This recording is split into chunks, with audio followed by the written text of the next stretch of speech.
So I don't know about you, but I have always wanted to have God just speak to me, like audibly. Like I'm sitting here with a friend over coffee and I just hear God tell me what I need to do or what I don't need to do. And there are people that they have that kind of connection with God, whether they would say it's an audible thing, a vibe, a feeling, a thought in their head. There are a lot of different ways people say that they hear from God, but that's something that I always wanted growing up. And part of the key of me getting there, which I wouldn't say it happens like regularly that I'm like, oh, this is God talking to me.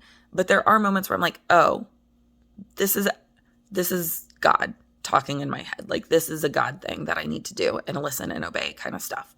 But what got me there is realizing that I am never going to hear God's voice if I don't slow down and start to listen, especially listen to him in the ways he's already given me. It's kind of like a parable of the talents kind of thing, where if I am not slowing down enough and reading my Bible and listening to God in the ways that he's already given me, in the basics, in the this is just what I want you to know and hear to begin with.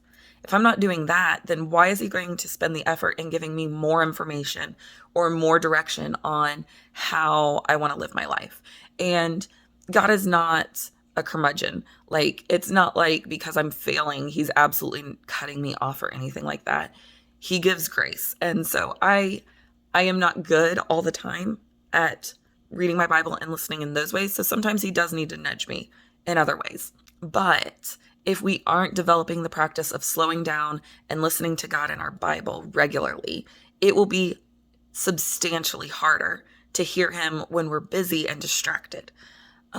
So the practice of slowing down and understanding who God is and hearing his voice in quiet, still moments makes it easier for us when daily life is happening to hear him and know that it is God directing us in those moments. So if you haven't dedicated some time every day to just slowing down and spending it with God so that you start to understand who he is, how he talks, what he says, and just understanding his spirit, I challenge you to do that, or maybe take another step in developing that space, whether it might be a little bit more time. Maybe it's one day where you're a little bit more dedicated in understanding what God wants in your life and wants you to be, but starting to develop some of those habits and practices so that when life does get busy, it's easier for you to hear him in the chaos.